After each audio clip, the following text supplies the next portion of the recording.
Adelante, ministro Johnny. Dios le bendiga a todos y a todos. Una semana más, una clase más. Escuchaba esa canción de la hermana Ramona, donde el Señor dice, yo quiero una iglesia, pero Él busca una iglesia que le busque de corazón, porque Él encontró un pueblo que le dio la espalda. Y por eso estamos hoy aquí nosotros, ¿verdad? Porque Él dice que Él iba a buscar un pueblo para su honra y su gloria, y esa es la iglesia. Qué bonita canción esa. Hermanos, hermanas, el tiempo vuela, el tiempo se va. Es increíble que ya vamos por el capítulo 41 de Isaías. Estamos entrando a la última parte de los 66 capítulos de Isaías. Y qué bonito, porque hemos tomado un nivel de información como muchos lo tienen, perdón, pocos los tienen y muchos lo querrán tener. Y esto es el comienzo, nada más. Esto es el comienzo. Aquí estamos ensayando esas alabanzas para en aquel tiempo, en los 1000 años con Cristo, alabarlo y glorificarlo todos los días, con un cuerpo sin dolor, sin sentimientos negativos. Wow, qué promesa más grande. Qué promesa más grande nos espera con el Señor. Muchos dicen que esto es una falsa, que el Dios no existe, pero hemos estudiado las profecías de el último libro de la Biblia, todo lo que va a suceder, ¿verdad? Y ahora estamos estudiando las profecías, aquellas que sucedieron en un tiempo pasado y sucedieron al pie de la letra. Entonces, ¿qué frena al Señor para que la próxima no se cumplan? Caminemos en el Señor, busquemos al Señor de corazón día tras día. No solamente durante una iglesia, durante un servicio, durante una clase, todos los días, a toda hora, busquemos al Señor. Los días se acortan y estamos en unos tiempos que algo pronto va a suceder. Y ese algo es algo espiritual, no es secular. Se siente en el aire, la persona mismo, aquel que todavía no cree en Cristo, no cree en Dios, dice, pero se siente algo en el aire, se ve algo. Eso mismo sucedía en aquel tiempo, ¿verdad que sí? Cuando vino este gran diluvio, que es prácticamente destruyó el mundo. Hoy estamos sintiendo lo mismo y es la venida de nuestro Señor Jesucristo. Pronto está. Hoy entramos al capítulo 41 y 42 de el profeta Isaías. Ese gran mensaje que nos trae el Señor, le trajo a Israel y nos trae a nosotros también hoy en día.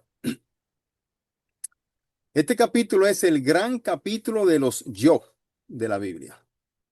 Solamente en estos versículos aparece 14 veces donde Dios refuerza su autoridad con esta palabra yo, el gran yo soy. Cuando Moisés le preguntó al Señor, Señor, ¿y quién digo yo que me envió cuando vayas al faraón? Y él dice, dile que el yo soy te envió. Echemos un vistazo rápido primero a estos yo y deleitémonos en ellos. Y rápidamente pidamos a Dios que los haga una realidad para cada uno de nosotros en lo personal. Veamos detalladamente aquí. Hay tres de ellos en el versículo 10. Dice, yo te esfuerzo, te ayudaré, te sustentaré. En el 13 tenemos, yo soy quien te sostienes de tu mano, yo te ayudo. Aunque no lo podamos ver al Señor, todos los días Él nos sostiene. Todos los días nos cuidas. Si pudiéramos ver el mundo espiritual, si no pudiéramos poner unos espejuelos y ver el mundo espiritual, hermano, mire, no caeríamos muertos. de lo que está pasando. Esa gran pelea por las almas en estos últimos días. Es fuerte. En el versículo 17 dice Jehová, yo los oiré, no los desampararé. En el 18 dice, en las alturas abriré ríos, abriréis en el desierto estanques de aguas. En el 19 dice, daré en el desierto cedros, pondré en la soledad cipreses. Aleluya. En el 27 dice, yo a Jerusalén daré un mensajero de alegres nuevas. Wow, 750 años antes de la venida de nuestro Señor Jesucristo, ahí está el mismo Señor dictándole palabras al profeta Isaías, que él vendría, así como vino. Y a Jerusalén daré un mensajero de alegres nuevas. Wow, profecía cumplida, ¿verdad? Con nuestro Señor Jesucristo. Cuando Dios dice que hará algo, hermanos y hermanas, lo dice con toda la autoridad y omnipotencia. Él ha previsto cada dificultad y cada obstáculo que puede llegar a nuestras vidas. Él lo ve todo. Él está ahí siempre. Es nosotros que algunas veces queremos correr sin Él. Dice que Él ha anticipado cada posible contingencia. Él conoce la debilidad de aquel a quien hace su promesa. Y aún así dice que lo hará. Él conoce nuestras debilidades y todavía tiene su promesa con nosotros. No es de extrañar, hermanos, por lo tanto, que 3 veces en este capítulo haya una palabra de ánimo. En los versículos 10, 13 y 14 dice, no temas, dice el Señor. No temas porque yo estoy contigo. No importa por lo que esté pasando. Mi pueblo pasó más. Claro, 400 años esclavo. Y todavía había un pequeño remanente que se levantaba todos los días a clamar por libertad. Y después de 400 años, fueron libres. Durante el estudio de este capítulo no lo vamos a hacer en orden consecutivo, como lo hemos hecho en otros capítulos. Vamos a enseñar un versículo y después veremos si otros versículos del capítulo arrojan más luz a ello. Por lo tanto, debemos leer toda la lección para entender el significado de Dios en el capítulo 41. Al igual que otros capítulos, este capítulo nos muestra la gloria de Dios. La gloria venidera, como dice él, será mejor que la postrera. Aquí el Dios Todopoderoso llama a los confines de la tierra para una consulta.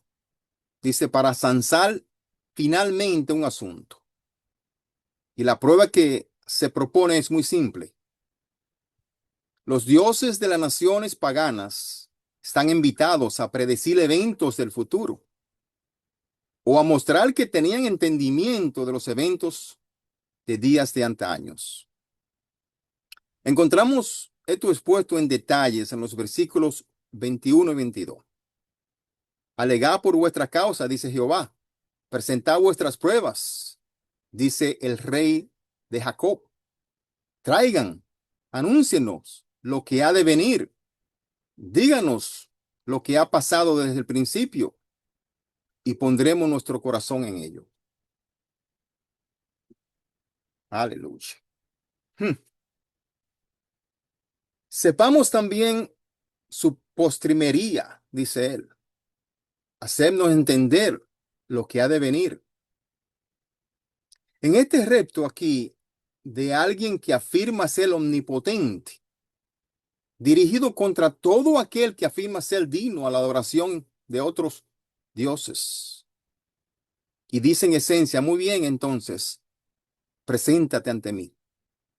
Esto es un reto grande. Aquellos dioses, aquellos que se llaman ser dioses. El mismo reto aquel que estuvo Moisés cuando se presentó durante el faraón Recordemos que los dos palos o bastones que llevaban los tiraron al piso y se convirtieron en serpiente. Y vimos ahí que la serpiente de Dios destruyeron la serpiente de Faraón. Lo mismo pasó con el profeta Elías. Ese reto que le puso a los 400 hombres de Baal, aquellos profetas del diablo. Le dijo, a ver quién es el Dios verdadero, dice Elías. Y vimos que esos dioses de esos profetas no pudieron hacer nada. Solo el Dios de Israel pudo traer fuego y quemar el altar en ese tiempo. Este es un reto que Jehová le pones aquí a todos los dioses de los ídolos. Aquí en el versículo 2 hay alguien a quien se alude en este versículo. Pero básicamente notará que Jehová demuestra su capacidad para hacer las cosas que reta hacer a otros dioses. En cuanto al pasado, él ha levantado uno del oriente, dice, a quien llamó justo. Aquí la mayoría de los escritores lo llaman Ciro, pero en este versículo no encaja el nombre de Ciro. Ciro, el gran rey que liberó el pueblo de la esclavitud. Esta referencia aquí es a Abraham. Él lo llamó para que lo siguiese y le hizo enseñoreal de reyes, dice. En cuanto al futuro, en el versículo 25 dice que él llamaría a uno del norte, que sacaría a su pueblo de la esclavitud. Esta es una referencia a Ciro. Aquí sí, el rey de Persia. Así Dios demostró su capacidad aquí para explicar el pasado y para predecir el futuro. Y no tiene miedo de enfrentarse a todo el mundo y desafiar a cada ídolo a hacer lo mismo. Hermano, Dios sigue estando en el trono. Desde la creación del mundo, antes de la creación del mundo, Dios está en el trono y tiene el control absoluto del pasado, el presente y el futuro. Dios cambia el tiempo. Y una de las enseñanzas más bonitas en donde Dios añade tiempo a algo es cuando nuestro Señor Jesucristo se le pidió que tornara el agua en vino. Sabemos que el vino, para llegar a ser vino, necesita tiempo. El vino no es vino de la noche a la mañana, necesita fermentar. ¿Y qué hizo nuestro Señor Jesucristo en ese momento? Añadió tiempo al vino para crear el vino. Él es el Dios del tiempo, hermano. Sin él nada pasa. Todo está bajo su control. Versículos 5 al 7. Aquí. El resultado de este desafío fue una gran conmoción. El temor golpeó al pueblo cuando se acercaron. Y como Dios iba a juzgar lo bueno y lo malo, aquí encontraremos una imagen muy gráfica de las reacciones de la gente en el versículo 7. Sabemos que en las emergencias muchos acudieron a ser ídolos temporal, siguiendo su renuncia a volverse al Señor.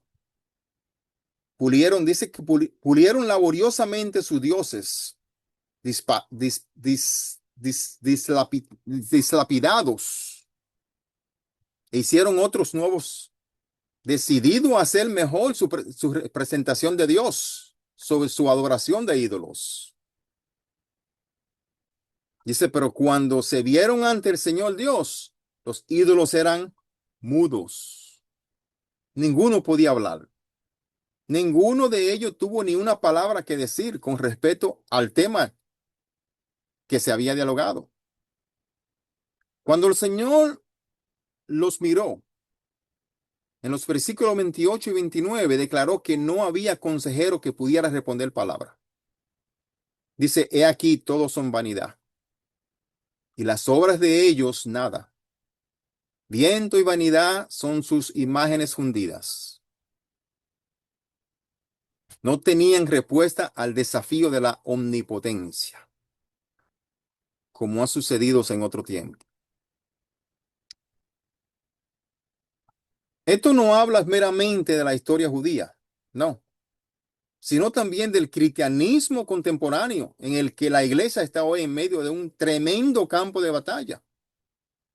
¿Sí? Este conflicto espiritual aquí experimentado hoy es exactamente de la misma naturaleza y del mismo carácter que encontrará dibujado aquí en el capítulo 41. La iglesia está pasando por una guerra espiritual tremenda hoy en día. Como está escrito, en los últimos días sucederá esto. En los últimos días sucederá esto, dice. Aquí entrando al capítulo 41, el asunto está aún sin resolver en las mentes de los hombres, aunque se zanjó externamente en la mente de Dios, pero todavía no en los hombres. El mundo está esforzándose todo lo que puede por montar el mejor espectáculo hoy en día posible sobre su adoración a las criaturas en vez del Creador. Esto da pena aquí porque hoy vemos la mayoría de las iglesias montando ese espectáculo para que el que entre a la iglesia se sienta bien. Ese espectáculo no es para el Creador. Y es lamentablemente que hemos desviado totalmente el evangelio de nuestro Señor Jesucristo, creando espectáculos en las iglesias. Su adoración es más la condescendencia de la cáscara de la religión, yo podría decir, que postrarse en sumisión ante una cruz vacía, un trono ocupado y el Rey de Reyes en gloria. Esta tremenda batalla espiritual entre Dios y los que desafían su autoridad está llegando rápidamente a un clímax en el que Él demostrará su autoridad una vez por todas, como lo hizo anteriormente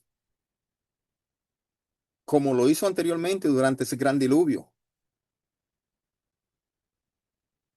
La misericordia del Señor está llegando a un punto donde Él tendrá que mostrar su poder.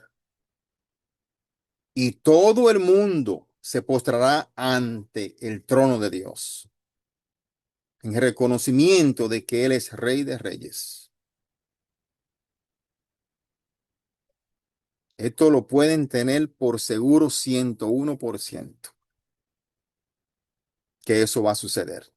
Así como sucedieron las otras cosas escritas en este libro, así va a suceder eso. Aquí entonces en estas personas, yo diría la iglesia, Dios ha de manifestar su gloria.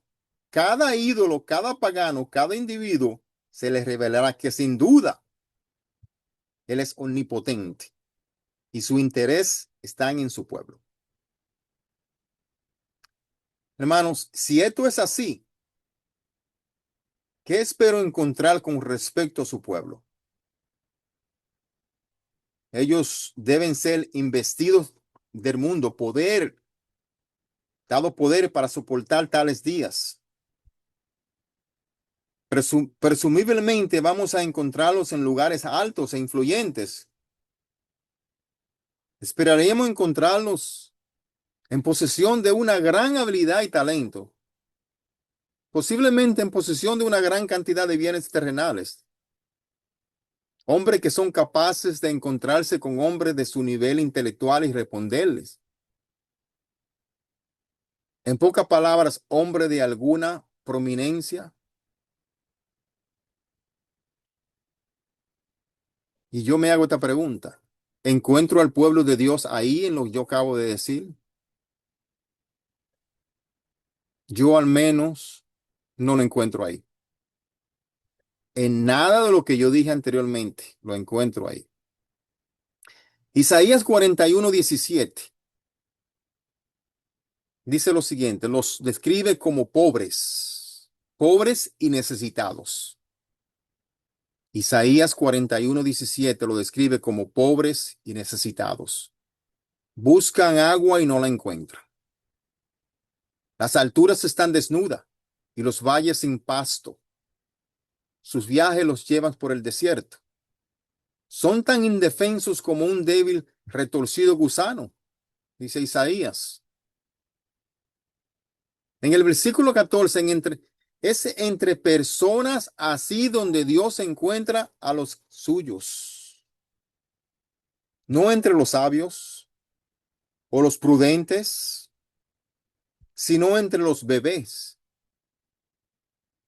No entre los altos y los poderosos, sino entre los humillados y desconocidos, los don nadies.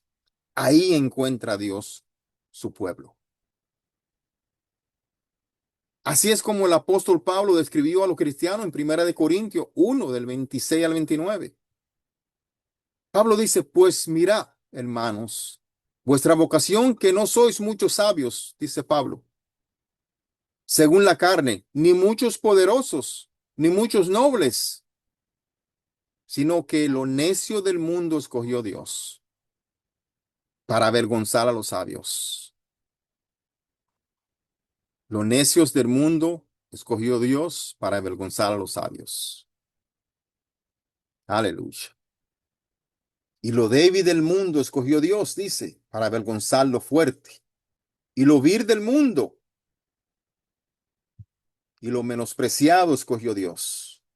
Lo, y los que no es, para deshacer lo que es, a fin de que nadie se jacte de su presencia. Ahí encontramos el pueblo de Dios. Son personas así en las que Dios está interesado y son estas personas mediante las cuales Él obra hoy en día. La mayor bendición, hermanos y hermanas, para el Señor es el hombre que es pobre de espíritu. El hombre que es pobre de espíritu. Recuerden eso.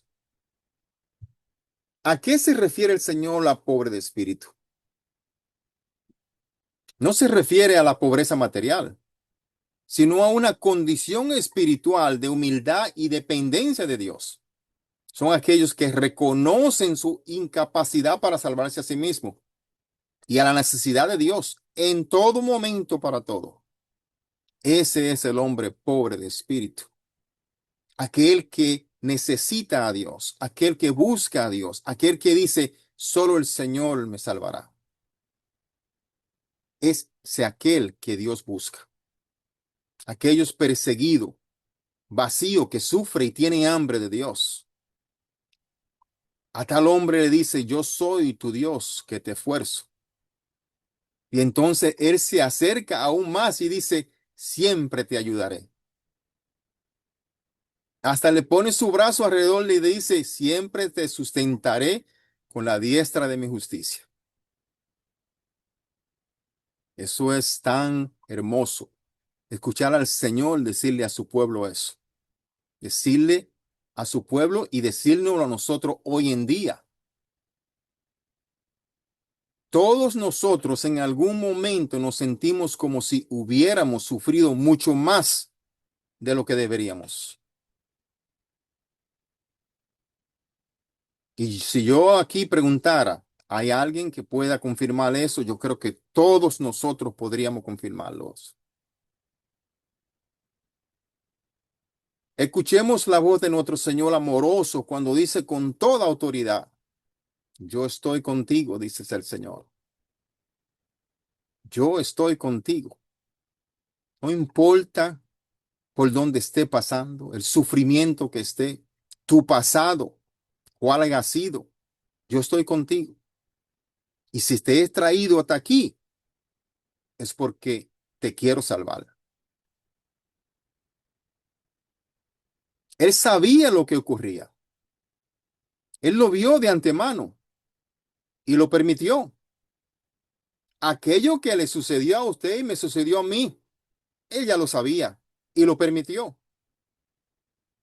porque nada ha ocurrido jamás en la vida de su pueblo sin que primero haya pasado por su presencia.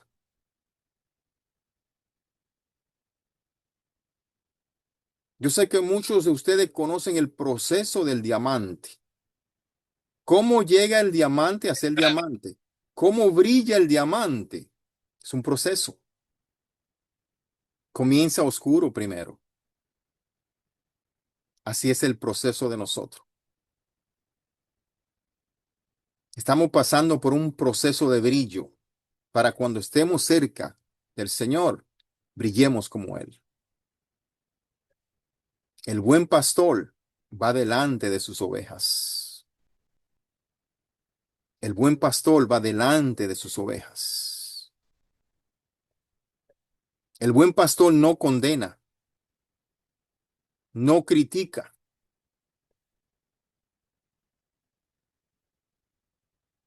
Ese caso de aquella mujer que fue encontrada en adulterio y se acercó al Señor. Recordemos esa historia, ¿verdad que sí? Donde el Señor le dice, el que esté libre de pecado, que tire la primera piedra. Sin embargo, cuando el Señor levantó la vista, no había uno con la piedra. ¿Qué hizo el Señor? Perdonó a esa mujer. Ese es el buen pastor, aquel que ve el bien para su pueblo, que busca el bien para sus ovejas, que no critica, no condena.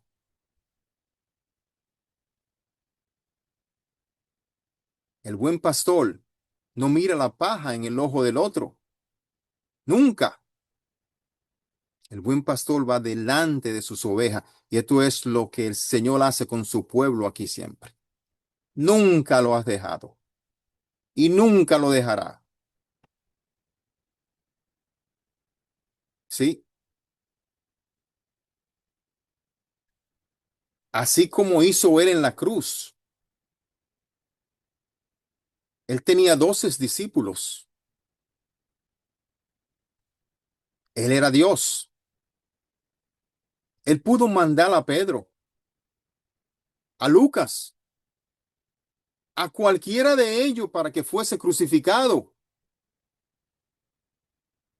Sin embargo, no mandó a ninguno de ellos.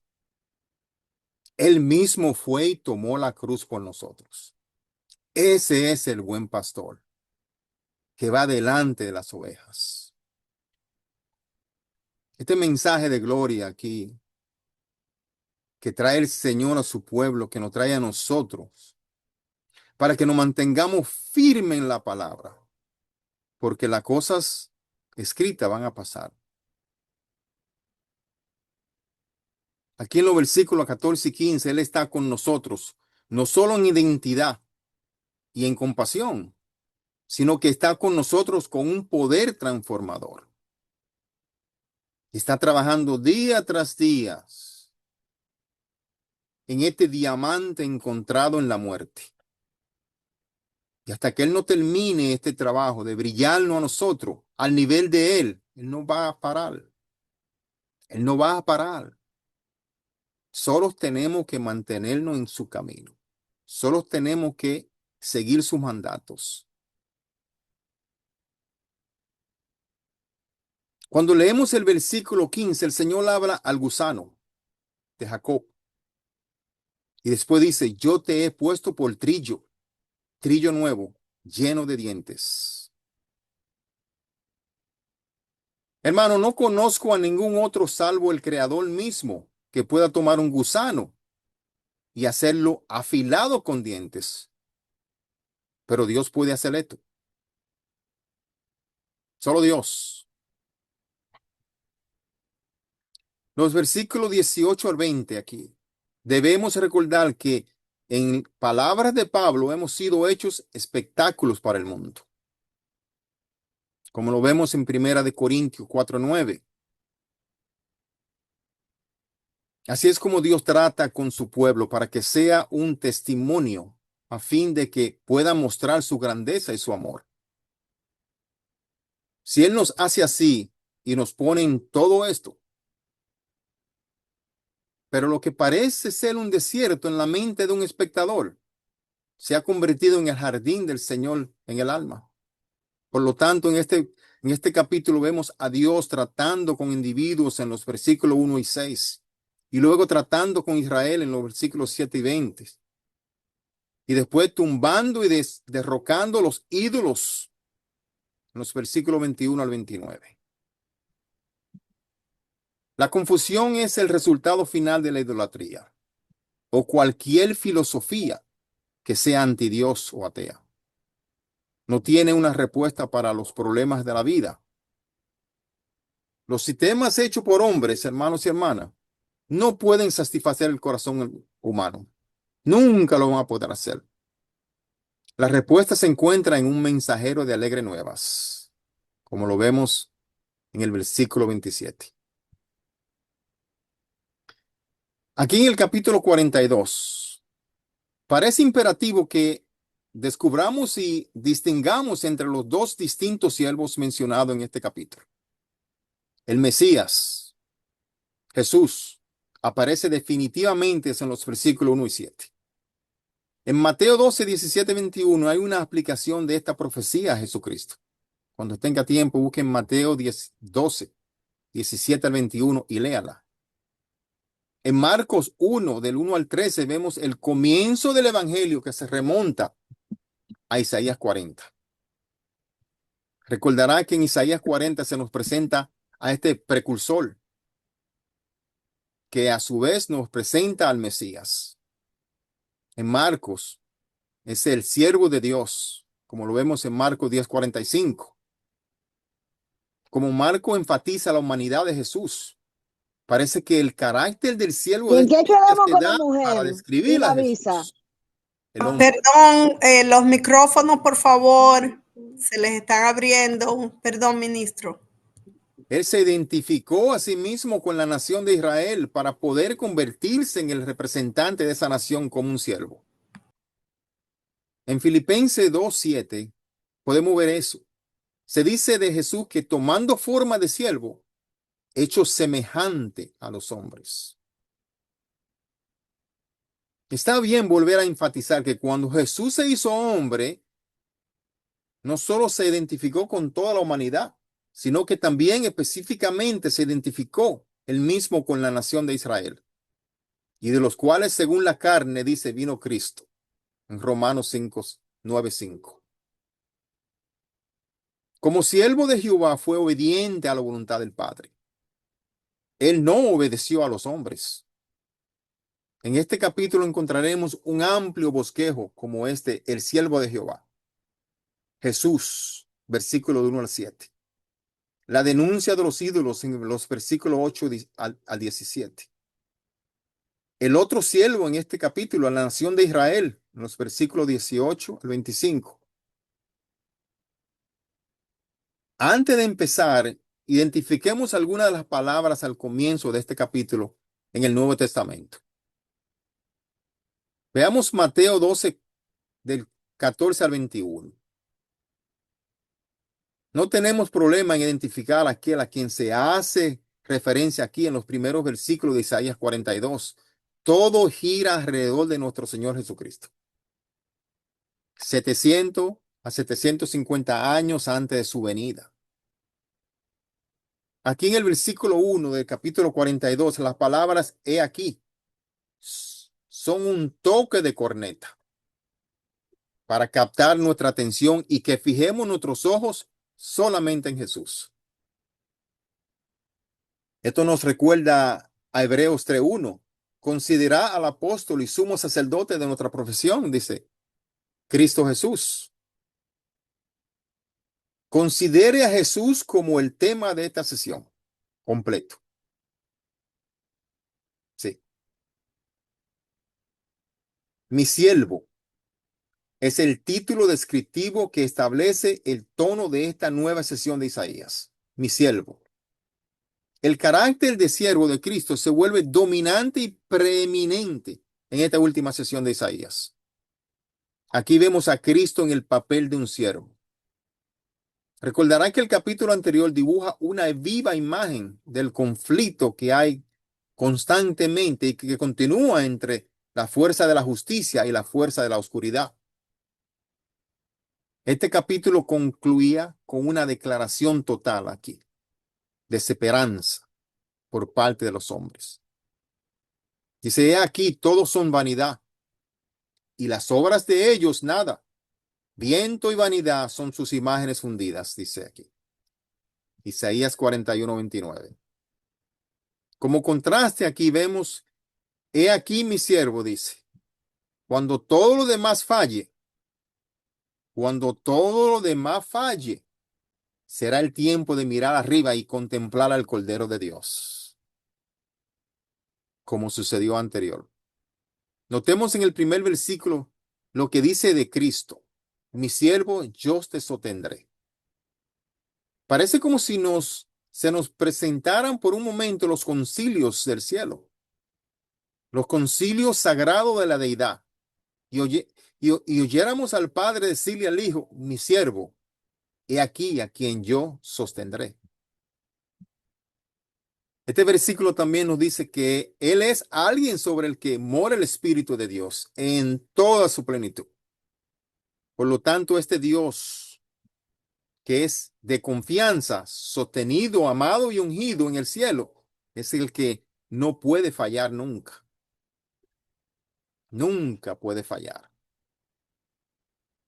Él traerá juicio a las costas, a las islas, a los confines de la tierra. Aquí en el versículo 2, nosotros siempre vamos a la carrera. Si nos damos cuenta, siempre estamos corriendo de un lado a otro, mientras que Dios nunca tiene prisa. Nosotros a menudo somos muy ruidosos, hacemos muchas bullas, mientras que Él es callado y tranquilo. Wow. Este versículo dice lo siguiente, y aprendamos de este versículo. Dice: no gritará, ni alzará su voz, ni la hará oír en las calles. El Señor no necesita fanfarrería, pompa o esplendor, ni talento, ni aprendizaje especial. Él trabaja en silencio. Deberíamos ver que nuestro Señor es un perfecto caballero y que nunca fuerza su voluntad o atención sobre aquellos que lo resisten. Nunca tumba la puerta para entrar, siempre toca. Debería hoy la iglesia de aprender de ese versículo y dejar la conmoción y emoción que existen en la iglesia hoy, el bullicio que existe en la iglesia hoy. Como dice Isaías aquí, claro, es por tal razón por la cual el Señor dice en Oseas 7:14: mi pueblo perece por falta de conocimiento. Mi pueblo está muerto porque no tiene conocimiento. Todo es emoción y conmoción, y debemos de dejar eso. Debemos de guiar a la iglesia a los tiempos primitivos, a la iglesia de Berea, que era todo enseñanza. Aquí este versículo 3, este versículo se cita en Mateo 12:20. El siervo de Jehová, Jesucristo, es grande en misericordia hacia su pueblo. En Mateo 2 encontramos que el Señor Jesús estaba citando algunas escrituras y estaba siendo asaltado por los escribas y los fariseos. Ujú. Pero rehusó entrar en controversia con ellos. Él dice que ellos eran solamente cañas cascadas y pabilos que humean. Si él hubiera escogido hacerlo, podría haberlos roto en pedazos. Él es Dios, pero no vino para acabar con el pecado mediante discusiones o fuerza, sino más bien a expulsarlo poniendo la verdad y la justicia en su lugar. A ese es que tenemos que seguir. De ese es que tenemos que aprender hoy. Observemos Mateo 12:20. La caña cascada no quebrará y el pabilo que humea no apagará, dice, hasta que saque a victoria el juicio. En otras palabras, cuando Él envía el juicio a la victoria, ese será el fin de cada caña cascada y cada pabilo humeante. Porque los hipócritas, los fariseos, los formalistas y todos los demás enemigos entonces se acabarán. Este es el principal sentido de estas palabras. De ellas habríamos bien en aprender que la mejor forma de luchar contra el error es mostrando la verdad. ¿Y cómo muestra usted la verdad? Aprendiendo la verdad de las Escrituras.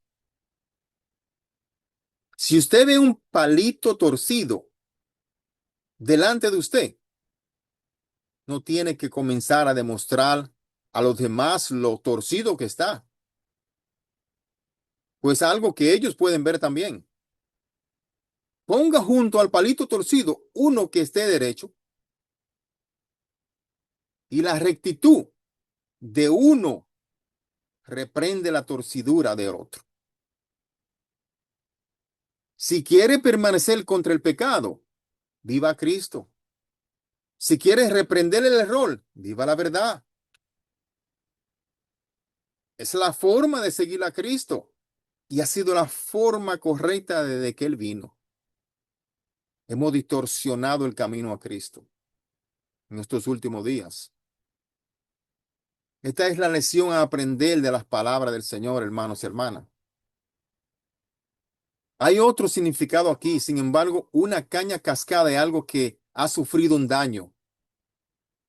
No está rota del todo, ni es algo que no se pueda reparar, pero está cascada. Un pabilo humeante es algo que está casi apagado, pero no del todo. Hay una chispa en algún lugar porque aún echa humo. En ese caso, el pabilo humeante, si se le permite continuar, se convertirá en llamas. ¿Sí? Cuando una vida está aplastada y pisoteada, el Señor Jesús toma esa vida y la recompone. Y entonces esa vida puede hacer un sonido de gozo y alabanza. Solo tiene que confiar en el Señor. No importa en el hueco, en el hoyo que tú estés. No importa lo profundo, no importa lo que tú hayas hecho en el pasado, no importa quién tú fuiste en el pasado. El Señor dice, yo haré todas las cosas nuevas. Una de las trampas más poderosas de Satanás es implantar en tu vida tu pasado oscuro. Todos tenemos un pasado oscuro, cierto nivel. Todos somos pecadores desde el principio. Andamos con la muerte encima, pero en Jesús tenemos vida. Él cambió todo. Su misión completada. Una misión que no se puede cambiar ni alterar. El pabilo humeante o mecha es una mecha muy poco encendida que no llega a ser una llama, pero el Señor lo hace fuego. Sí, quizá hay solo una chispa de esperanza y entonces el Señor se pone al lado de esa persona y derrama el aceite del Espíritu Santo. Y ahí enciende la llama. Ese es el Cristo que nosotros vivimos. Ese es el Cristo que nosotros seguimos. Esa persona deja de ser más una mecha apenas encendida para convertirse en un fuego porque el Señor ha añadido nueva vida y nuevo sentido. Y eso es, Él hace a todas nuestras vidas, a cada uno de nosotros. Todo hemos saltado corto a la gloria del Señor. Por lo que sucedió en aquel jardín del Edén. Aquí en el versículo 4, este versículo se aplica a nuestro Señor. Y ese no se cansará ni desmayará. Y esto se puede comparar otra vez con Mateo 12:20. Aquí en el versículo 5, Dios hace descansar su autoridad sobre el hecho de que es el creador. En el capítulo 6, Jesús es la luz del mundo. Específicamente, Él es la luz para los gentiles, nosotros los gentiles. Notemos en el versículo 1 aquí que Él traerá juicio para los gentiles y después aquí en el versículo 6 que es una luz para los gentiles. Los profetas aquí conectaron a los gentiles con Cristo de una triple manera en aquel tiempo. Primero, como luz, Él traerá salvación a los gentiles, como lo vemos en Lucas 2:32 y Hechos 13. Segundo, como la raíz de Isaí. Eso lo vemos en Romanos 15:12. Cristo reinará sobre los gentiles en su reino milenial. Isaías 11:10. La salvación de los gentiles es el elemento distintivo de esta era actual. Y tercero, los creyentes gentiles durante esta era de la iglesia, junto a los creyentes judíos, constituyen la iglesia, la cual es su cuerpo, el cuerpo de Cristo, como lo vemos en Efesios 1:23. Recuerde que los profetas no entendieron las grandes predicciones del Mesías sufriente, el significado de su muerte, la institución de la iglesia, porque todo esto estaba escondido en el corazón y la mente de Dios. Ellos meramente captaron un destello de lo que sería, pero no conocieron su pleno significado en aquel tiempo. Hoy nosotros sí lo conocemos. Somos benditos, somos bienaventurados que tenemos información que muchos de aquellos profetas profetizaron y no tenían la información correcta porque el tiempo no había llegado. Aquí en el versículo 7, Cristo abrirá los ojos y sacaría a los prisioneros de la cárcel y daría luz a los que estaban en tinieblas. Y Él hizo estas cosas en su primera venida. Versículo 8, aquí comenzamos la sesión de las Escrituras, donde el Señor habla de Israel sobre quién es Él y le enseña de nuevo con respetos a los ídolos. El Señor es un Dios celoso. Él no comparte su gloria. Dios nunca comparte su gloria esencial con ninguna otra criatura, no con ídolos. Hay una gloria que Él nos da en su iglesia. ¿Sabía eso? Que se encuentra en Juan 17:22. La gloria que me diste, dices el Señor. Él está hablando al Señor Dios, al Padre. La gloria que me diste, yo le he dado para que sean uno, así como nosotros somos unos. Wow, qué promesa más grande. Dios nunca permite que ninguna criatura tome su lugar como Dios en los afectos y devociones de sus criaturas. En el versículo 8, Él declara quién es y después dice, y a otro no daré mi gloria, ni mi alabanza a esculturas. Aleluya. Ni a otro daré mi gloria. Aquí en el versículo 9, las cosas primeras del versículo 9, aquí hacen referencia a la predicción de Isaías de la invasión de Senaqueri, el rey Senaqueri, y sus resultados descritos en Isaías 10 y también en Isaías 37. Como las cosas primeras han sucedido, el Señor también dijo que Él iba a declarar cosas nuevas antes que sucedieran. Solo Dios puede predecir el futuro con precisión. Solo Él. Aquí en los versículos 10 y 12, Isaías pide aquí la alabanza del pueblo hacia el Señor Dios. Y Dios no excluye a ningún segmento de la sociedad. Él incluso declara que todos los que están en el desierto, como las aldeas de Cedar, que es una ciudad desierta, incluso los que viven en las montañas deberían cantar y dar gloria al Señor. Notará en el versículo 12 la palabra costas. Esta palabra aparece también en los versículos 4 y 10 y literalmente significa las orillas bañadas por el mar. Y se refiere a los continentes donde moran todos los gentiles. Los versículos 13 al 20. Aquí empezamos un pasaje que describe el castigo de Israel. En el entorno adecuado, este es el Señor tratando aquí con Israel a través de su siervo Jesucristo. Notemos en el versículo 13 que Él gritará, voceará y se esforzará, dice. Después en el versículo 14 tenemos la palabra del Señor, Dios mío, y esto continúa hasta el versículo 20. Esto se explica realmente por sí solo, con una excepción que deberíamos ver en el versículo 19. En el versículo 19 encontramos al otro siervo de este capítulo, Israel. Tras la palabra aquí del castigo del Señor para Israel, después lo resume todo diciendo, ¿quién es ciego sino mi siervo? ¿Quién es sordo como mi mensajero que envié? ¿Quién es ciego como mi escogido? ¿Y quién es ciego como el siervo de Jehová? En otras palabras, ¿quién es más ciego de que los que no deberían estar ciegos, como mi siervo que me conoce, Israel? Ellos han visto y oído muchas cosas, y sin embargo, no han visto ni oído nada, según el versículo 20. Ellos habían visto y oído muchas cosas, sin embargo, no habían visto nada, ni oído nada, dice el Señor. Y terminando aquí este capítulo,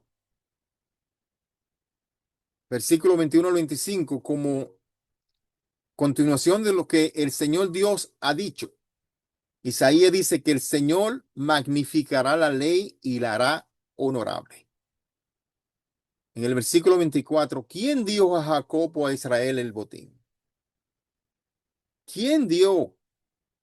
¿Quién enseñó? ¿No fue el Señor? Isaías continúa con su comentario crítico hacia la nación de Israel hasta el fin del capítulo 42. Y esta escena cambia al entrar en el capítulo 43, que entraremos las próximas semanas. Qué bonitas promesas nos tiene el Señor en estos capítulos que vienen. Solo tenemos que seguir confiando en Él. Día tras día, sin emoción, sin conmoción, confiando en Él siempre. No nos dejemos desviar, no nos dejemos eh, eh, eh, eh, eh, ser llevados por camino torcido, puedo decir. Porque hoy en día, lamentablemente, hay muchos que quieren hacerle eso a usted. Hermanos y hermanas, con esto terminamos estos dos capítulos. Ha sido una bendición para mí traerles palabra del Señor y hasta la próxima semana. Dios le bendiga.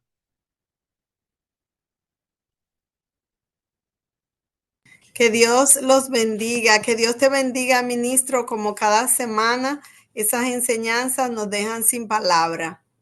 Es impresionante. Le damos gracias a Dios por toda la sabiduría que ha puesto en ti, el denuedo y el amor para compartirla con nosotros. Que Dios te siga bendiciendo y nosotros seguimos orando por ti.